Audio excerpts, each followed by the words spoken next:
गढ़ा जा रहा था पिछली हुकूमत की तरफ से साजिश, तो आज नेशनल सिक्योरिटी काउंसिल ने उसकी तरदीद कर दी है, क्या कहना चाहेंगे आप? जी सच्चाई हमेशा सामने आ जाती है, सच हमेशा सामने आता है। और कुरान पाक में भी है कि हक अल्लाह ताला हक को सामने लाते हैं और बातिल को मिटाते हैं। तो ये हक सामने आ रहा है, सच सामने आ रहा है। अभी तो मेरा ख्याल है कि शायद 5-10% अभी सच सामने आया है, अभी बहुत और आएगा और ये बातिल मुकम्मल तौर पे मिटेगा। ये इस बातिल ने पाकिस्तान को जो हशर किया है ये कौम जानती है। जैसे मैंने कल भी कहा था कि लोग भूखे मर रहे हैं बेचारे, बहुत सारे लोग अपने बच्चों को नहीं पाल सकते, रोटी नहीं खिला सकते, आटा दाल नहीं ख़रीद सकते, दवाइयाँ नहीं ख़रीद सकते, बिजली के बिल नहीं दे सकते, जायदादें बेचनी पड़ती हैं। ये सब कुछ पहली दफ़ा मेरी आंखें जो हैं वो पाकिस्तान के अंदर ऐसा होता हुआ देख रही हैं। कभी नहीं सोचा था कि पाकिस्तान इस हाल को पहुंचेगा जो आज मैं देख रहा हूं। तो मुझे खुद बड़ा दुख होता है। इतनी मेहनत से हमने पाकिस्तान को बनाया था, इतनी मेहनत से पाकिस्तान को अल्लाह के फजलो करम से खड़ा किया था। ये डार साहब खड़े हैं मेरे साथ, पीछे यार आगे आने दो, डार हमारे साथ खड़े हैं। तो मईशत को इन्होंने बिल्ड किया अल्लाह के फजलो करम से, जो इस शख्स ने पिछले 4.25 सालों में ज़मीन पे गिरा दिया है। ज़मीन बोस हो गई है हमारी मईशत, और उसी का मैं जिक्र कर रहा हूँ। झूठे वादे, यानी कि इलेक्शनों से पहले भी झूठे वादे, पर इलेक्शनों के बाद भी झूठे वादे। इलेक्शन से पहले मैं 90 दिन में ये कर दूंगा, मैं 30 दिनों में ये कर दूंगा, मैं अपना दूध और शहद की नहरें ले आऊँगा, रियासत मदीना बनाऊँगा। देखें, रियासत मदीना का नाम ले लेके जो इसने अपना जिस तरह से मैं समझता हूँ कि जुल्म और ज़्यादती की है अपने हमारे दीन के साथ, हमारे मज़हब के साथ, हमारे मुआशरे के साथ, हमारी मुआशरत के साथ, हमारी मईशत के साथ। तो एक मैं समझता हूँ कि ये इस शख्स को तो इबरत का नमूना बनना चाहिए। इसने पाकिस्तान के साथ वो हशर किया है जो हम कभी ख्वाब व ख्याल में कभी सोच नहीं सकते थे। बड़ा दुख होता है।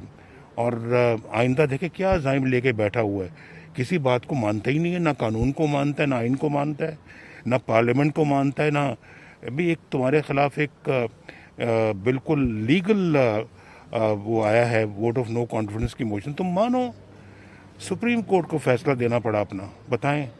और पंजाब में देखो क्या हो रहा है, देखो पंजाब में क्या हो रहा है। सदर है भाई, तुम मुल्क के सदर हो, तुम किस तरह से अब ओथ नहीं दोगे, तुम किस तरह से अपने जो फ़राइज़ मनसबी हैं उनको उनकी बजावरी नहीं करोगे? कैसे और कैसे कौम तस्लीम कर लेगी?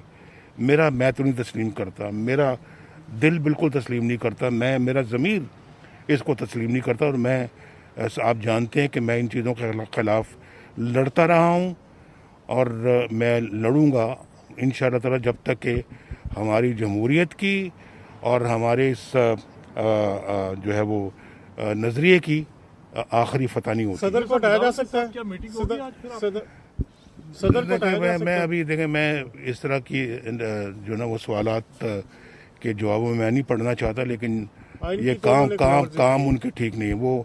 उनको अपना मुल्क का सोचना चाहिए। वो मुल्क का सदर है, वो इमरान खान का सदर नहीं है। और अभी देखें, मैंने तो अभी आपको कहा कि पंजाब में क्या इस वक्त हाल बना हुआ है। कोई है वहाँ पे गवर्नमेंट, कोई है वहाँ पे वज़ीर आला इस वक्त? बताएं मुझे। और मरकज़ में भी क्या होता रहा है? उनको मालूम है फॉरेन फंडिंग का कि शायद क्या नतीजा आएगा, उनके खिलाफ आना भी है। अगर गलत कारियां की हुई पहले से ही को इस्तीफे दिलवा खिलाफ आता है तो पूरी पार्टी बैन हो जाती है, ख़त्म हो जाती है, उनकी मेंबरशिप ख़त्म हो जाती है। तो पहले से इस्तीफ़ा दिलवा दिया ताकि ये लगे कि जी हमने तो इस्तीफ़ा दे दिया हुआ है, वरना उसके बाद देना पड़ना था इस्तीफ़ा। आप मुझे बताएं ये शख्स क्या है? इमरान खान ये शख्स क्या है? ये कौन सी मिट्टी का बना हुआ है? ये कहाँ पड़ा भला है?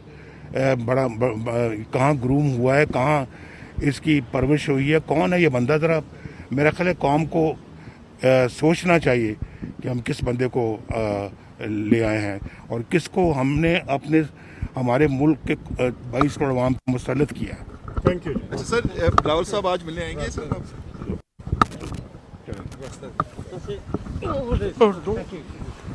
ڈونٹ